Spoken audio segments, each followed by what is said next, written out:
Welcome to this little presentation that I have addressing practice and our home environment and how we can try to combine all of those factors to make an easier practice life, either for ourselves or with our children in the house. I hope that these ideas are really helpful. And this is, definitely a great way to start the year for my students. And I hope that we think about all these things as we're moving forward. Today we will do a quick little post break check-in, end of year check-in for my studio, and then we'll talk about some practice goals for 2025. I have two books to share with you that have kind of helped me reframe and think in different ways about, again, practice and how my home environment is going to help support some of the practice goals that we have. And then we're going to talk about that different ideas for preschool and elementary rather, middle and high school, and then even the adults in the studio. There are definitely some ideas that we can dive into and really keep kind of in our back pocket as we are getting ready for the new year and setting good habits as we get into the recital season too. So just a recap on winter break. Since no one's here, I can't ask how everyone's winter break was, but our studio winter break was really good. We were super well received at the churches in the area that we got to perform with. I'm already reaching out to the local community scene. I've been talking with the Downtown Hagerstown Initiative just to try and get some dates and figure out what they're doing. I'm trying to figure out if maybe the churches would have us back. One of the churches asked if we would be interested in maybe playing over the summer when some of their normal music programs are gone. So definitely stay in touch. I think this has been a really fun addition to the studio, is just like getting into our downtown and playing more and having new audiences. That's been really fun. As far as practice goals for 2025, I mean, now at this point, we're 2 weeks into the new year. I hope you're feeling like you're settled. It took me a minute to feel like we are in 2025. It is January. Usually I'm a very clear vision kind of person, and this year I feel like it's taken me a little longer. But some things that we can kind of go back to when we're thinking about what is a good practice routine, what are the ways that I can be the most successful on my instrument, we can look at practicing 5 or more days each week. Consistent practice is consistent practice is leading to consistent progress. It is way better to practice a little bit every day than to cram everything in the day before your lesson, because those skills just have not had a chance to solidify and really consolidate and sink into the brain. So if you are having trouble finding even just a little bit each day, it may be worthwhile to go back and kind of like review your schedule and see if maybe you're losing too much downtime to a phone or a video game, or is there a way that you can consolidate trips out of the house, whatever, to be more efficient with your time. We want to aim while we're practicing to improve one specific area of each practice assignment. When we practice, we don't want to try to fix everything all at once because that's too overwhelming. Pick one thing that you want to make better in each moment of the practice session. You'll notice a lot of more improvements that way. Some students, especially younger students, might benefit from multiple short practices instead of one long practice. That's a case-by-case basis, but definitely consider as an option if you're noticing the long list is seeming really overwhelming for your child. And do consider that you want to take like about a 10-minute break every 45 to 60 minutes. That's more for the advanced students. You just want to think about, stretching out your hands, stretching out your arms, making sure that you're not getting any strain and continuous use injuries or anything like that. If you need some stretching resources, I do have a few packets that are digitized from the American String Teachers Association, which are really helpful and have some of the most beneficial exercises and stretches that I'm aware of. And I'm happy to connect you with that. Ideally, you want to think that your practice session is about the same length of time as your weekly lesson. So if you have a 30-minute lesson, you definitely think about having a 30-minute practice session, maybe a little shorter for the younger ones. If you have a 45-minute lesson, 45 minutes a day, 60 minutes a day at least. So keep all of that in mind.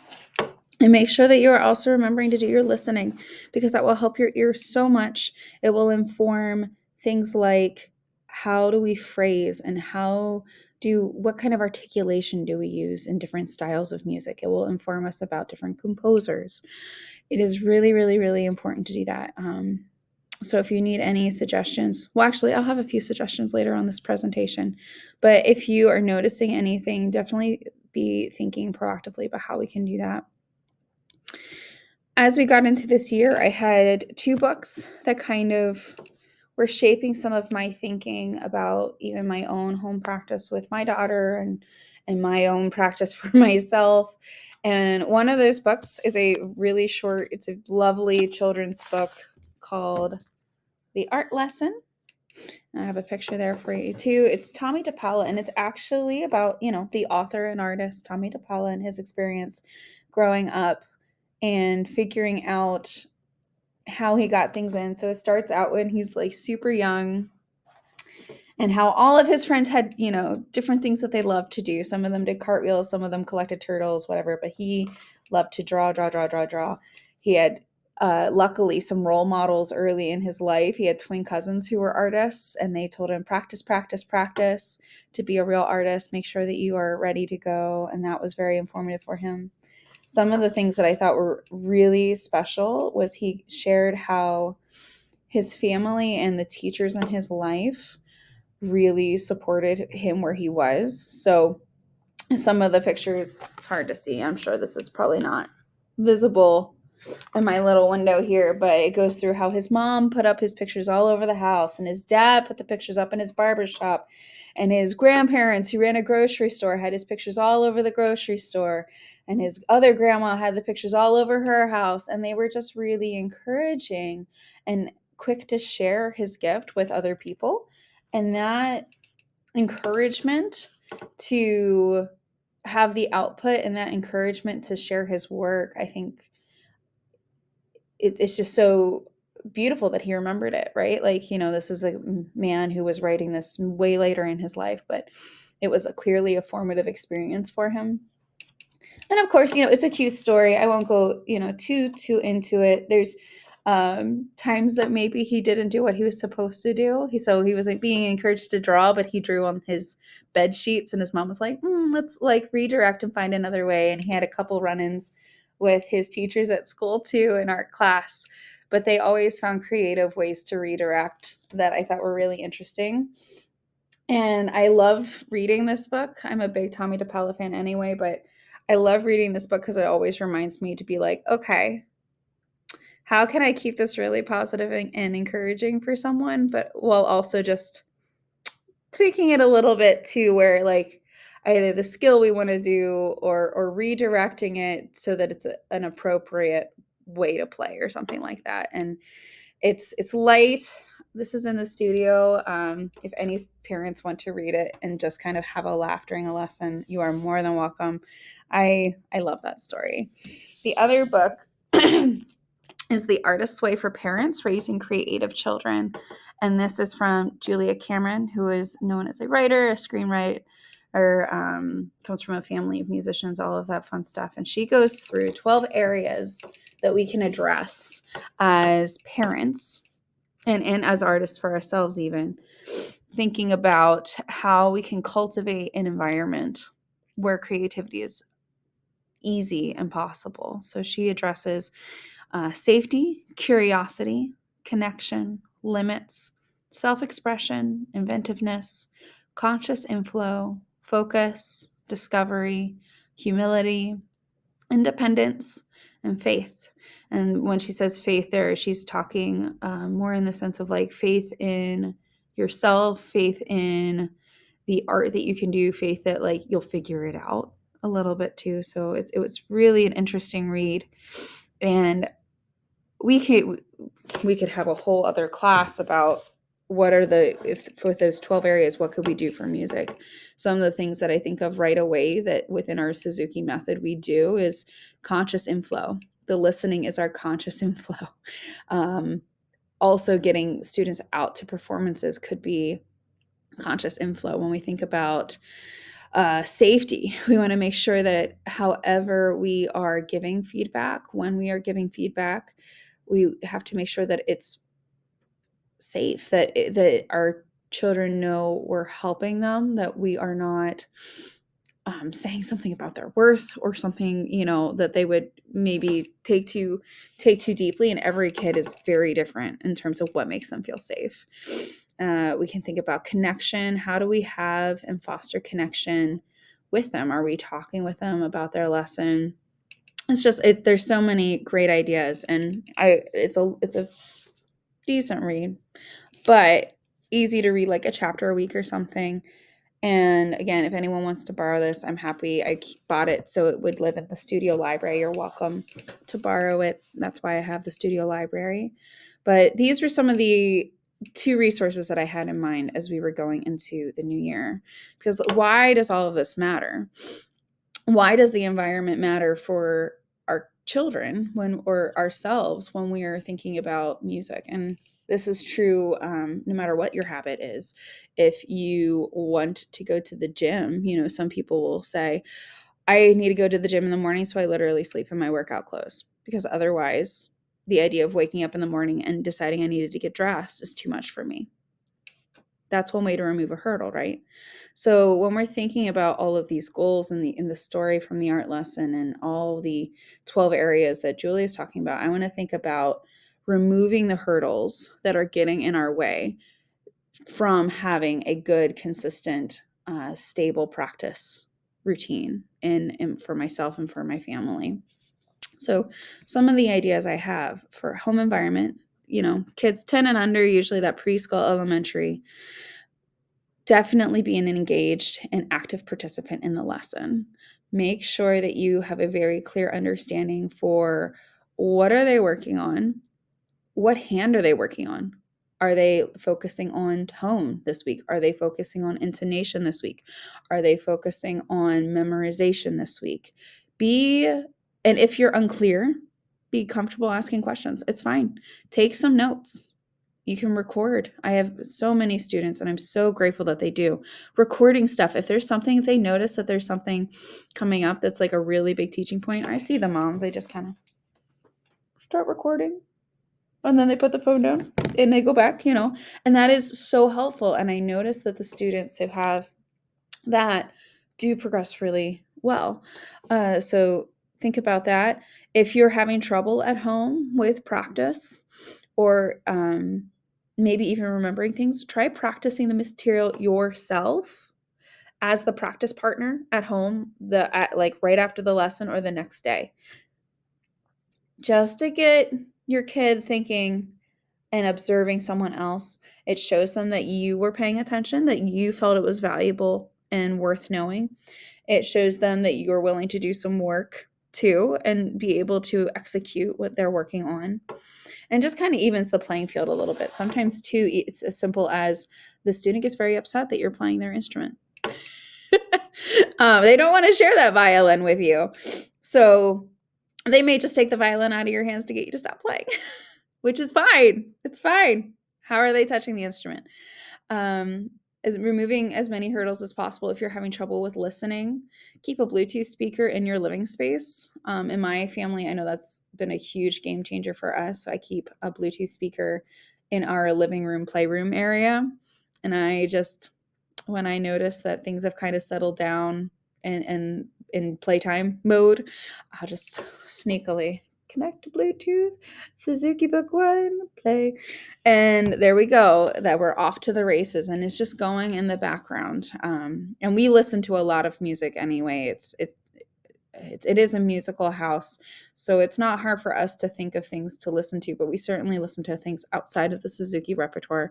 My husband is a rock musician, as you know. He's a guitarist, so she gets everything from Iron Maiden to Simon and Garfunkel and Joni Mitchell and Crosby, Stills and Nash with me to her Suzuki music and symphonies and concertos. We definitely have a pretty wide diet, but if you're having any trouble thinking of what to listen to, just let me know. I have I have lists and things that can get you started at least.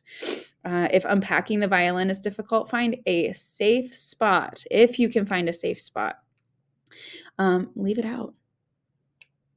So when we're talking about a safe spot, it's somewhere that it will not fall. It's somewhere that younger siblings cannot get to. It's somewhere that pets cannot get to, or would maybe intentionally swat off the shelf or surface or whatever. But it can be done. And if that's a hurdle, that's a hurdle, and that's okay. And I think all the time about all the hours of piano that I practiced more than violin growing up, because the piano, I could just open the lid and start playing, instead of violin where I had to get the violin out, get the bow out, put the shoulder rest on, tune the violin, even get a music stand. Get my music stand out. That could be a thing. Maybe it's not the violin that's difficult and stopping us from practicing, but it's finding a music stand and setting up the music stand. If the music stand's an issue and it's making it difficult to play, then maybe we need to get a new music stand or find a music stand that we can leave out in a corner somewhere, so it's just ready to go, and have a practice corner designated where we can leave our materials ready for the next practice session. That's definitely another area that can be helpful. Repetitions. If you're having difficulty getting repetitions in, have a quick list of games to decide how many repetitions to do. Some students have experienced my dice. I have dice in most of my studios. One of the most popular things, we're on day, I think, 9 of this working beautifully in my house, is asking Siri to pick a number between 1 and 5 or whatever. And my daughter thinks it's the most hilarious game. But, she doesn't fight Siri at all if Siri says 5, which is great. So definitely think about stuff like that. Spin the wheel. There are apps. I have an app called, let me see, Decide Now, where you can make your own spinning wheel. You can also sometimes find spinning wheels out and about. If you have an egg timer or an hourglass timer and you just want to say, we're going to practice as long as this hourglass timer is, you can do that. I have some in the studio that are 1, 2, and 5 minute timers that like kids can see, and they know that like when it's over, the practice time will be over as well. That can be really, really helpful. The last thing that I can think about is, along with the listening, is giving your kid as much exposure as possible to music and violinists through live performances. If you can't get to a live performance, it's definitely fine to like queue up something on YouTube, kind of like the videos that we've been watching for the performing artists recently. YouTube is a great resource. We can find performers all over the world. We can see performances from, even 100 years ago. There are violinists out there there's a great video of Misha Elman doing the Gossek Gavat from the end of book 1. That could be just something fun for them to hear and see, and they may not be able to verbalize what they're observing and absorbing from seeing someone else play the violin, but it will come out in their playing later. And even other instruments, in our area. In Hagerstown, there's a couple organ recitals that happen a lot. There's, flute groups and brass groups, and you can go to the all-county orchestra or all-county band in the county. Just get them out to see as much as you can. And there are free options. There are paid options. Once you start to know where to look, it gets easier. If you have any questions, I'm happy to try and continue to share those. I use Facebook, or I try to use Facebook to share those other performance opportunities, but it'd be definitely keeping your eye out for things like that, so that they just know that people do it, For preteens and teens, this is, when we start to think about how are we transferring the ownership of the lesson.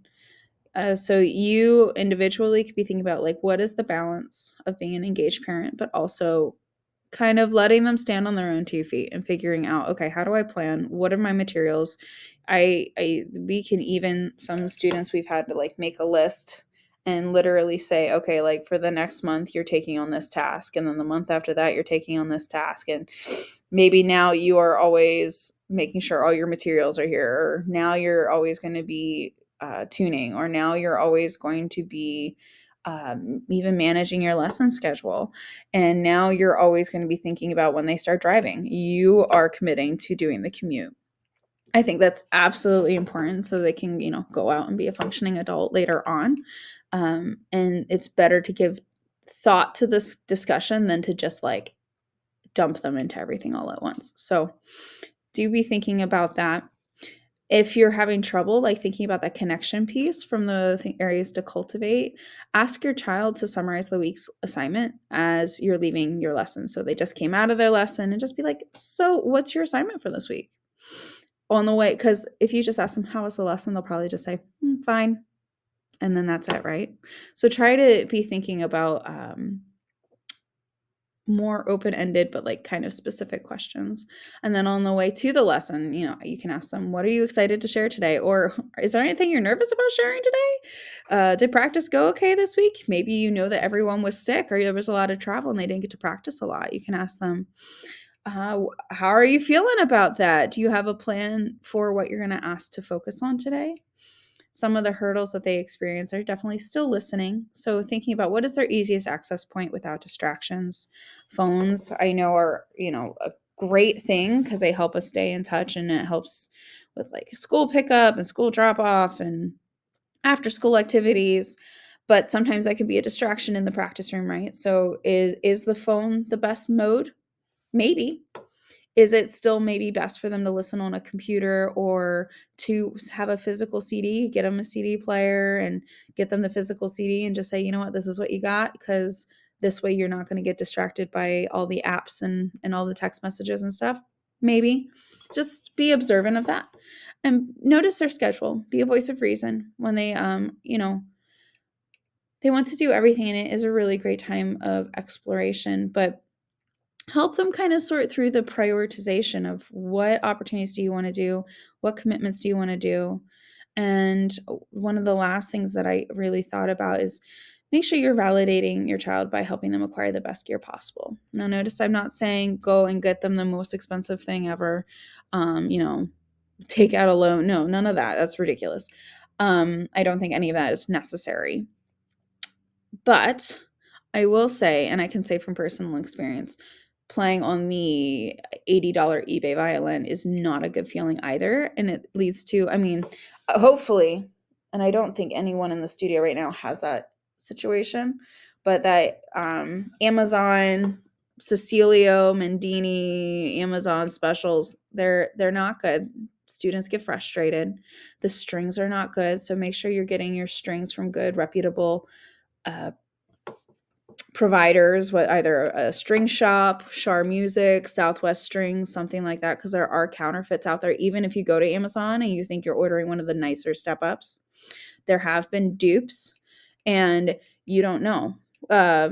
Kindly, like you don't have the experience to be able to say like, oh, this doesn't sound like a normal dominant string. It's because it's not. It's because it's fake, and so just be really, really mindful about stuff like that. Maybe think about if you're not upgrading a violin, or you want to save a violin upgrade for high school or for high school graduation, maybe an upgrade of a bow. A few years ago, we had a family who had a really cool idea about how to fundraise for a new instrument. Think with them about how they can raise funds. The student in particular did a running challenge. I'm forgetting the exact word, runathon, where every hour they had people like sponsoring them. However many miles they ran in 24 hours, they got more money, and they ended up with a decent budget. And now they have a beautiful instrument that will serve them well through their life. But that also required dedication on the student's part, which I thought was beautiful. That's, again, going back to the first point. How are we transferring ownership? How are we getting them to have skin in the game? And I think there can be a really important conversation about like validating their skills, well, and validating that they deserve the best material you can afford. And if you feel like you can't afford a lot, then what can we do? Can we think about gigging? Can we think about busking? All of that fun stuff. There are options, and we have a really unique role that we can help children figure that out. And for adults, I don't want to forget you, because we have such a wonderful adult community in our studio. Obviously, the adults in the studio have a different Suzuki triangle. The traditional Suzuki triangle has, the student, teacher, parent. For adults, the parent corner is your community. So make sure that you're connected, make sure that you're playing with people. See if you can find, I mean, we have our adult group class that's been going beautifully. I really would love for you to keep coming. Find your music friends, but if you can't make those group classes too, see if you can find someone else. Do you have a friend who plays piano at church, or do you have, I don't know, a cousin who does guitar? You guys want to get together and jam on fiddle songs? Is there stuff from movies that you want to try to do? Do you have someone else to go and play with? The community and social aspect is how we get some of our encouragement as adults. We need to be playing with others and be reminded that, oh, this is hard, and it's not just hard for me, and we can't have that if we're not around other people. So I think that's really important. Another idea, thinking about making it easy, is journal about your practice. It could be as difficult as or simple as you want. I personally keep mine very simple. It's a very, like, my notes probably won't make any sense to anyone else if they looked at my thing, but it's very usually just like C, capital M, C major scale, and then I'll write the one thing that I was focusing on that day. Or sometimes at the end of my practice, maybe I don't even write about like what I practiced, but I say, tomorrow I didn't have enough time to get to everything, but tomorrow I definitely want to start with this thing. And that's been really, really helpful. Other things, if I'm having trouble remembering that things are going well, I will write down like, today I got this done. And that's nice in a way that you can remind yourself that you are making progress. Some of the hurdles, I think listening and scheduling, honestly, are very similar to the preteens and the teens. It's just like, what's your easiest access point where you won't get sucked into emails? Or what's your easiest access point because of your schedule? Can you get it in while you're doing carpool pickup? Can you get it in when you're getting ready in the morning? Can you get it in as part of your relaxing routine at the end of the day? What works for you? And be sure to treat yourself. So this is you'll have your community supporting you and encouraging you, but sometimes as adults, we have to toot our own horn a little bit, and we have to be reminded to take a minute to just breathe, celebrate that we're doing things. So it can be something as simple as, when I'm done this piece, I get a piece of chocolate. Or it can be something as simple as, when I get done this, big piece or this big audition or this big semester, I'm going to upgrade my bow, or I'm going to upgrade my instrument. I'm going to be, every minute that I practice or every day that I practice, I'm going to put $5 aside, and I'm going to save up for a violin or something like that. There's lots of different ways that you can spin that, but just remember to be like really proud that you're doing something that's for you. You're doing something that's allowing you to have a community. You're doing something that's not that you're learning. You're a lifelong learner. There's a lot to celebrate as an adult student. So I think you guys are really cool. In our meeting with everyone, I just take a second. I know that was a lot of information. Jot down if there's an idea or if there's a thing that you think you can change as we get into the year. Go ahead and write it down now, and give yourself a deadline. Try to get it done by the end of this week or something like that. Are there any other ideas that you've thought of? If you've thought of something, feel free to comment or email me and let me know if this jogged any other good ideas, because maybe I can share them with other students and it'll help everyone. If you have any questions, feel free to reach out. I think for now that is where we'll call it a day. But thanks so much for listening. I hope this is helpful, and hope you're having a great week. Bye.